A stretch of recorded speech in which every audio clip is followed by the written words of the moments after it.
بسم الله الرحمن الرحيم. هنا البيج بتاعت مايكل نبيل سند على الفيسبوك. طبعا هو هنا كاتب لايبرال سيكولار ايجيبشن، لايبرال علماني مصر. هو هنا طبعا كاتب قال لي ان الذي يبيع دينه، نقرب،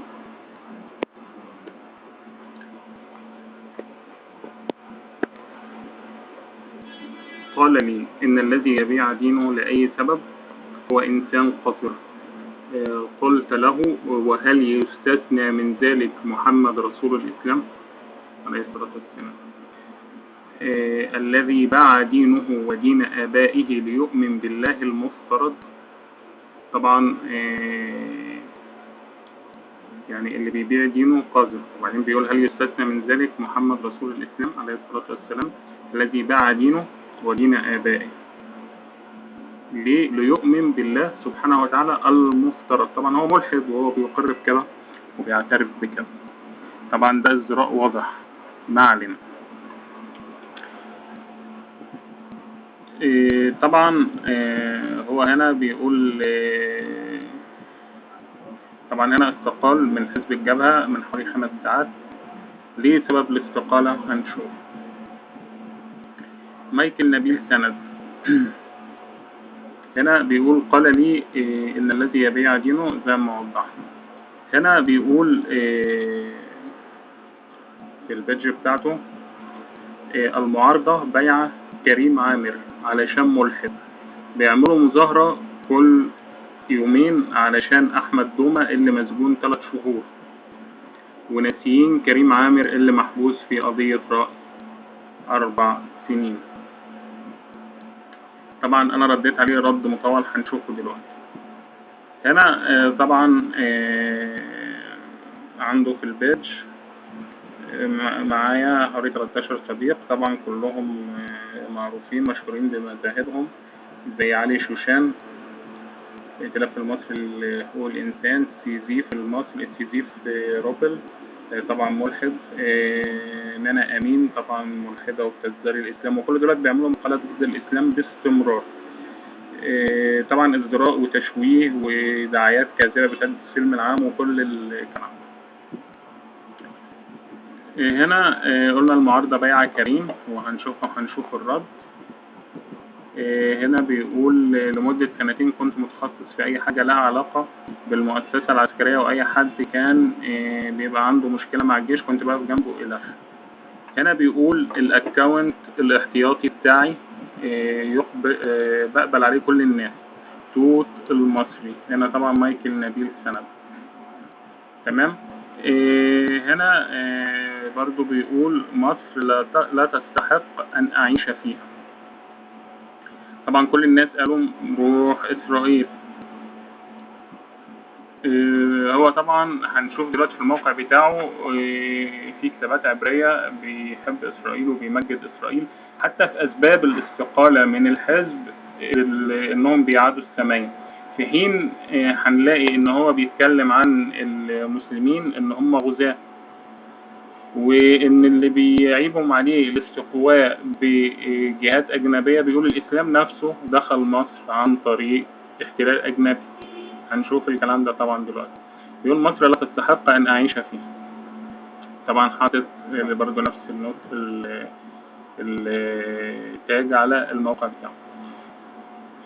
هنا محمد مدحت فراج: إن كنت تقصد مصر الحكومة والإدارة فهذا لا اختلاف عليه. المهم إلخ طبعا مايكل نبيل سند متفقين يا ريس، مفيش خلاف في المشاعر. يعني بيقولوا مصر مش عايزاك، المشاعر متبادلة، شيلوا عني المنع من السفر.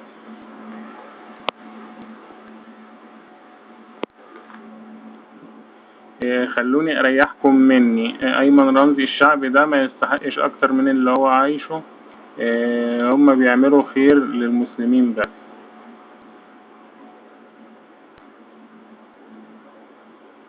طبعا بيقول: ما تقلقش عليا كده عمر الشقيبين. يا ابني انتوا بتذلوا في اهالينا كأنكم فاتحين الطريق لإسرائيل على البحر.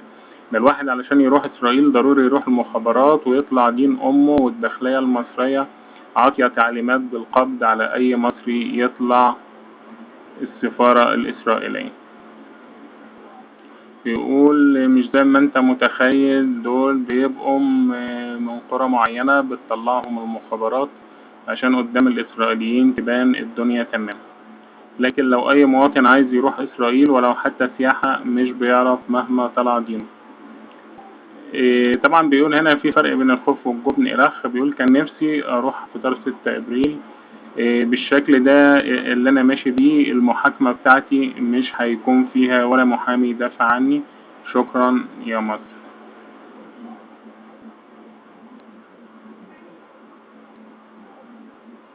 تمام. هنا بقى بيقول اختيارات بعض الناس العاطفية تجعلني أتشكك في قدراتهم العقلية. اللي بيجعجعوا طول النهار عن التدخل الخارجي والاستقواء بالخارج نسيوا إن الإسلام دخل مصر عن طريق احتلال أجنبي.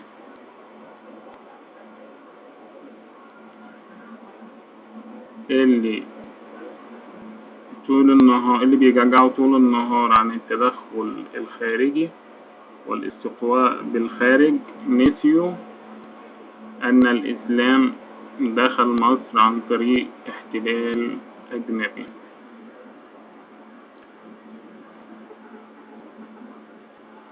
قبل الإسلام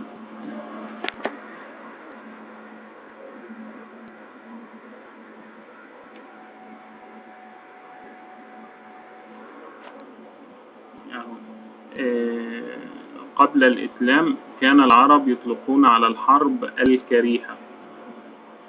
بعد الإسلام صارت الحرب أكثر الأشياء المحبوبة لدى العرب، ويا ليتهم ينتصرون. الحرب ليست شيء جميل، الحرب شيء قذر، من يحبها قذر ومن يطلبها ويتمناها أقذر. طبعا هو بيقول العرب كانوا بيكرهوا الحرب قبل الإسلام، بعد الإسلام بقوا بيحبوها، أصبحت صارت الحرب أكثر الأشياء المحبوبة لدى العرب ويا ليتهم ينتصرون. طبعا ليه كتابين عن التجنيد الإجباري خلصانين ليهم سنة، مش عارف أطبعهم إلى بيقول النهاردة ارتفع عدد المنظمات المدنية اللي أنا مقاطعها. النهاردة اتبعت للمرة المليون من مجموعة المعارضة المصرية بسبب خوفهم من إغضاب المؤسسة العسكرية. المعارضة المصرية أكثر تعريصا للجيش من الحزب الوطني، معارضة مصري أم الأجنبي. بيقول في رأيي مصطلحات الذكورة والأنوثة هي مصطلحات تصف سلوكيات تحدث على السرير فقط، ولا علاقة لها بأسلوب حياة الفرد أو ملبسه إلخ. في فترة في الاتحاد السوفيتي قبضت المخابرات السوفيتية على بطريرك الكنيسة الروسية وعذبوه لفترات طويلة لحد ما انهار، ومن بعدها خرج البطريرك عميل للنظام السوفيتي وساهم في تخريب وتقسيم الكنيسة الروسية، وكان بيوافق النظام السوفيتي على كل صغيرة وكبيرة. أول ما سقط الاتحاد السوفيتي نهض المسيحيين الأشراف في روسيا وعزلوا البطريرك الخاين وأتباعه وجابوا بطريرك جديد محترم. بيقول هنا برضو مستغرب من كمية الطيبة والمثالية اللي طالعة من المصريين في شهر رمضان.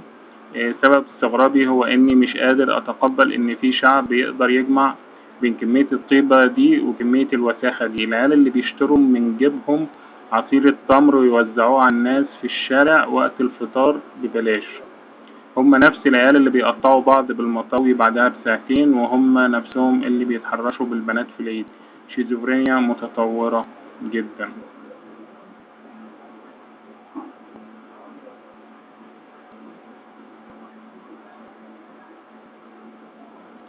المهم أنا برضه أنا رديت عليه قلت له المثالية والطيبة والتعاون في الأصل هي الأصل في المجتمع المصري.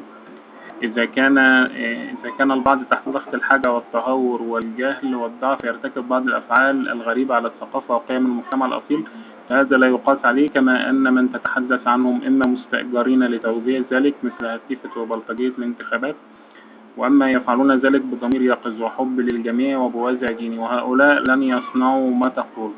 أما الهتيفة وخلافهم من الطبقات البسيطة فماذا تفعل لمشرد لا يجد مأوى أو مدمن أو مسجل خطر؟ هؤلاء يضطرون للتوحش نتيجة معاناتهم، وهو دور المجتمع أولا لمنحهم حقوقهم من مسكن ملائم وعمل شريف، ثم محاسبتهم عن أي انحراف. ولا تنسى أن المجتمع لا يعيش فيه مسلمين فقط، ففيه الملاحدة الذين كما رأيت يكتمون إلحادهم ويعملون في النصب والسرقة والدعارة والمخدرات متذكرين بدينهم القديم ويحلفون بأغلظ الأيمان لخداع الآخرين. إنهم مثل الحبر الثمين الذي حدثه المصطفى صلى الله عليه وسلم قائلا: ألا تجد في كتابكم أن الله يبغض الحبر الثمين؟ فقال: إن الله لم يبعث بشرا رسولا. فراجعه اليهود قائلين: ولا على موسى بن عمران، فقرر: إن الله لم يبعث بشرا رسولا. طبعا بضحك بقول ملحد يتستر في ثياب حبر، تماما مثل القتلة داخل الكنيسة التي تعاميت عن قتلهم للعشرات. هو طبعا زي ما الخبر اللي في الموضوع اتكلم على ان هو شهد بعينيه عشرات، او بيقول تعاميت عن عشرات الحالات من القتل داخل الكنيسة لمن تحولوا الى الاسلام. بقول له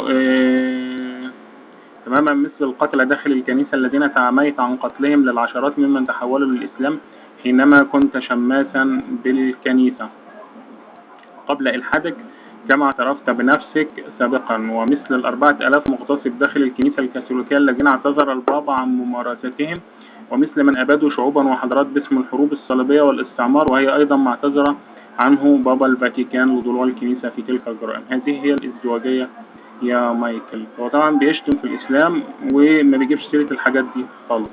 حتى موضوع 4000، حتى موضوع القتل داخل الكنيسة اللي اتكلم عنه أنكره زي ما هنشوف دلوقتي. طبعا هنا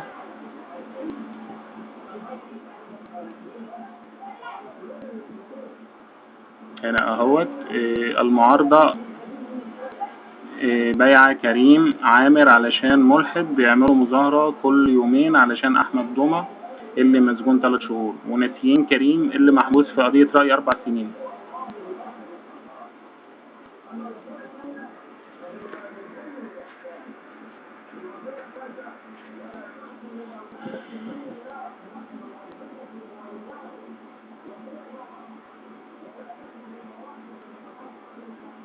طبعا هنا بفتح كل التعليقات عشان نشوف التعليقات بالكامل.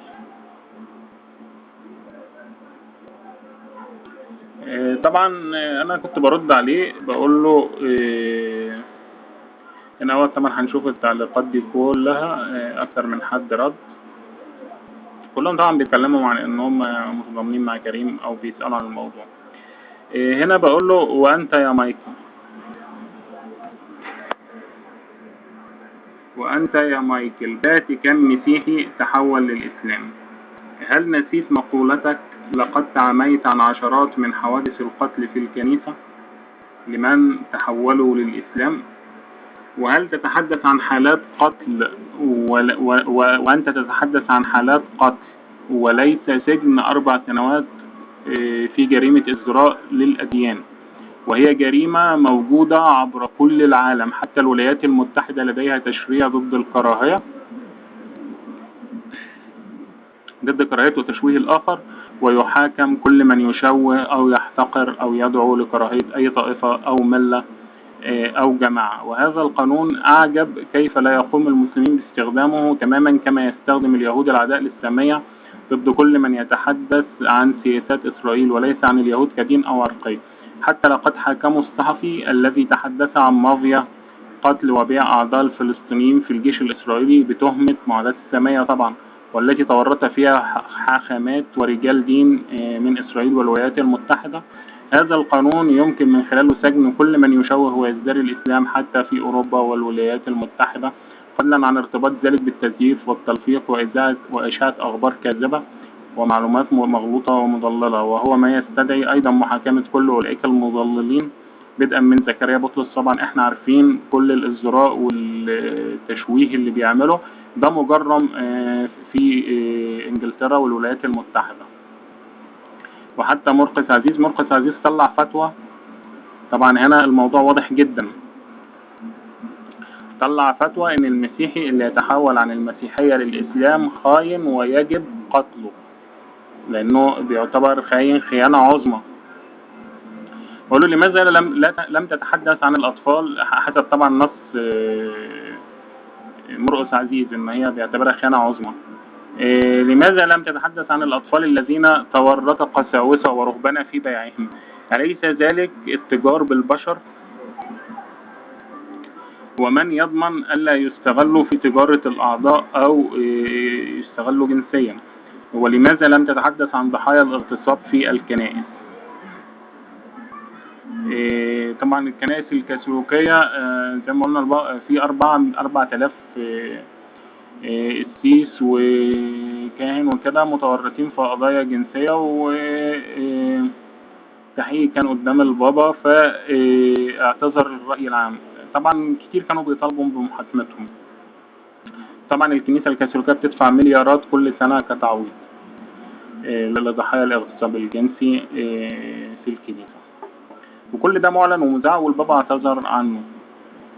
طبعا ما بيتكلمش عن كده، بيتكلم عن الإسلام فقط. أما أنهم يدفعون ثمن الصمت وثمن ازدراء الإسلام، ولا أحد يدفع مقابل فتح ممارسات الشذوذ والقتل والاغتصاب في الكنيسة، فإنما هي تدفع ثمن السكوت. كما تحدثتم عن حقوق مايكل وأندرو، لماذا لم تتحدثوا عن وفاء قسطنطين وكاميليا شحاتة زوجة كاهن جيرموات؟ كم بعت من المتحولين للإسلام يا مايكل، وسكت على كم من حالات القتل والاغتصاب والاحتجاز داخل الكنيسة للمتحولين للإسلام؟ على الأقل كريم حبس بحكم قضائي، فأين الأحكام التي صدرت ضد هؤلاء؟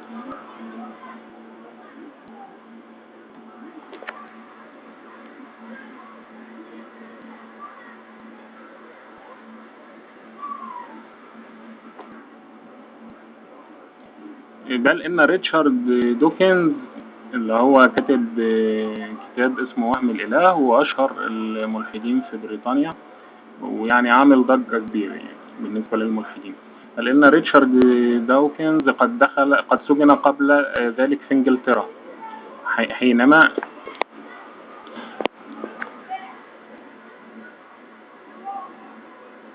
حينما تهكم على أن سفر التكوين معصوم من التحريف، وحينما قال في الBBC أننا يجب أن نكف عن إعطاء أطفالنا معلومات مشوهة وتلقينهم بالخرافات عن العصر البرونزي. تم سجنه حيث ادعت إحدى المدرسات أن قولها باسم سفر التكوين قد جعلها محل سخرية واستهزاء، وأثبتت أن أقوال دوكنز قد أدت لازدراء التلاميذ وسخريتهم منها.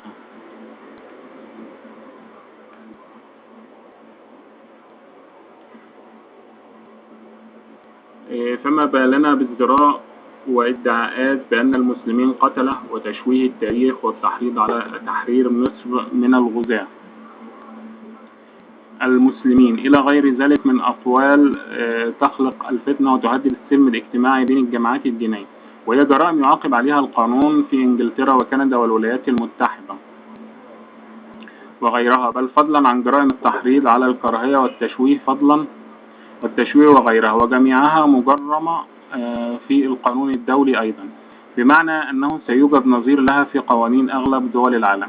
كفاكم تدليس ومزايدة، فمن الواضح أن هناك من يدفع لنشر تلك الأكاذيب. وعموما لو تريد السفر لإسرائيل كما تقول فلا تخشى اعتراض أي جهة أمنية، يمكنك السفر إلى إسرائيل عن طريق أي دولة ثانية. إذا كنت تعشق إسرائيل لهذه الدرجة أم أنهم يريدونك بمصر في هذه الفترة.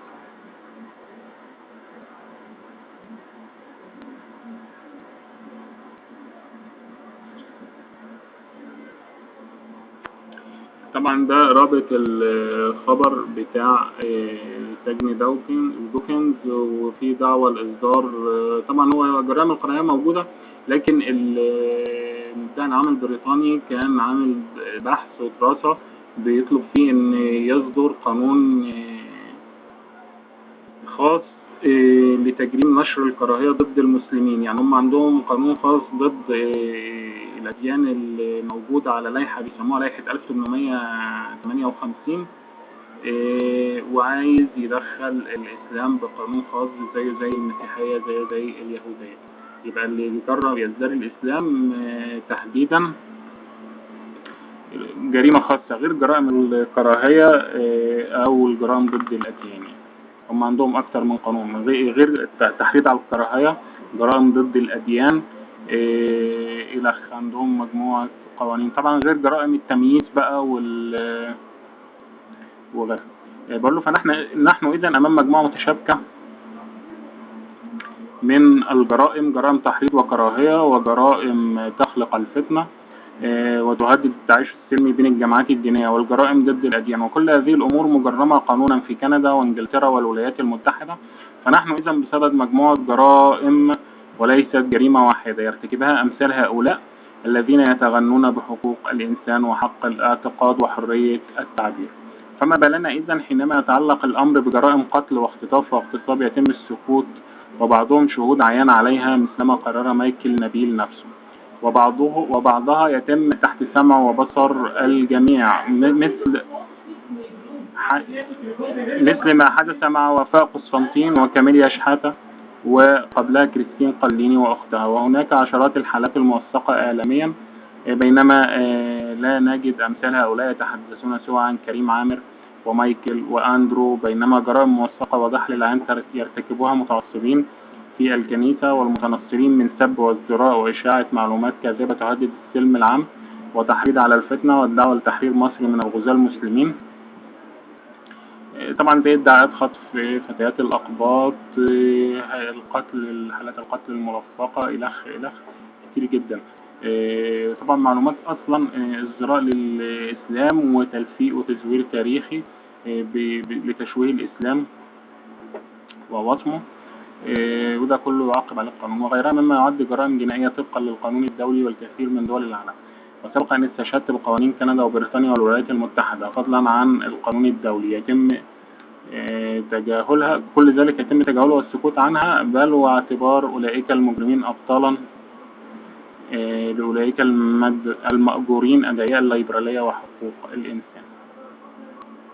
هنا هو بيرد بيقول لي قتل ايه يهبل، بطل كذب، اللي حصل قدامي حادثة ضرب وطلعت فتحتها وبعدها باسبوع الاسيف اتحاكم وتوقف عن الخدمة. امتى انا اتكلمت عن عشرات حالات قتل؟ كمان فرق بين جريمة العنصرية تجاه البشر ونقد الأديان الذي هو حق طبيعي وبتمارسه الأديان نفسها ولا يجوز معاقبة البشر عليه. طبعا التحريض على الكراهية يعني التبشير ملوش علاقة بنقد الأديان أو انتقادها. انت بتحبب الناس في دينك، مالك ومال الأديان الأخرى. لكن بس دعايات كاذبة تهدد السلم العام جريمة. ازدراء الأديان جريمة، ده بيدخل في جرائم الكراهية في معظم دول العالم، وعندنا التعريف القانوني بتاعه ازدراء أديان، فكل ده مجرم ولا يجوز معاقبة البشر عليه. أما بقى إنك بتدور على القوانين الوسخة في بعض الدول،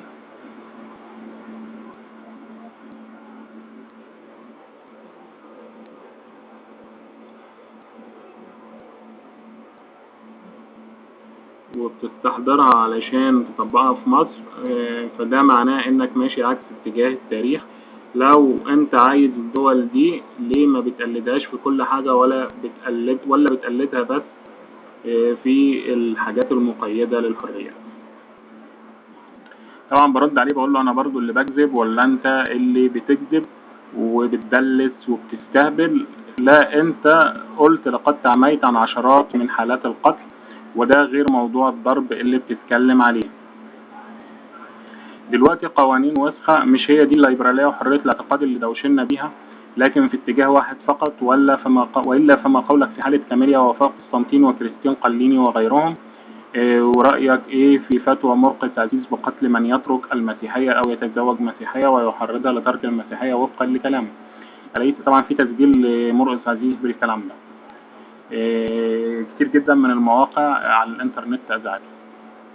أليس هذا ما تتحدث عنه من مسلمة أحبت مسيحي، ولا أنتم اتعودتم خلاص وبتشوفوا وتسمعوا اللي يعجبكم والباقي لا أرى لا أسمع لا أتكلم؟ طبعا هم بيتكلموا عن المعاناة الإنسانية لو واحدة مسلمة حبت مسيحي واتجوزته وبتبقى مرتدة والكلام ده كله. طب بالنسبة للمسيحي أو المسيحية اللي بتتجوز مسلم، مرقس عزيز بيطلب قتل الاتنين. برغم ان هذه القوانين مشروطة بعدم الخروج، بكمل انا كلامي بقول له برغم ان هذه القوانين اللي هي التعبير عن الرأي وحرية الاعتقاد والحاجات دي كلها مشروطة بعدم الخروج على النظام العام والآداب طبقا لنصوص العهد الدولي ذاته للحقوق الاقتصادية والاجتماعية والسياسية للإنسان الذي يعرف بالعهد الدولي لحقوق الإنسان، لكنكم دائما تدلسون ولا تصهرون إلا ما يتفق مع أهوائكم فقط، وتتجاهلون الباقي إعمالا بمبدأ ولا تقربون الصلاة.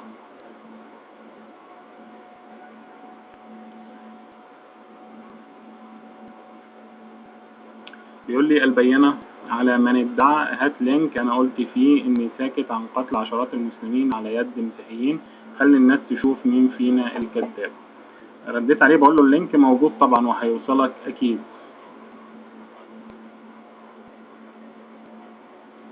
ما تقلقش، وأكيد كل الناس هتعرف مين الكذاب فينا، بس اللي حبيت أتأكد منه إنك بتنكر كما هو متوقع.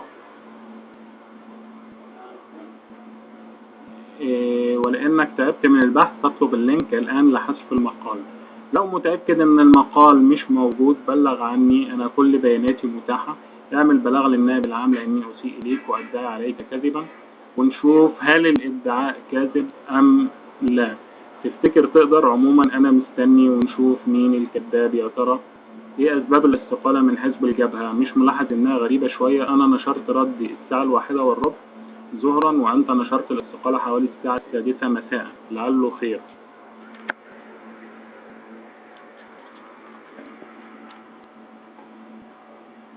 طبعا هنشوف المقال بتاعه اللي قايل فيه الكلام هنا.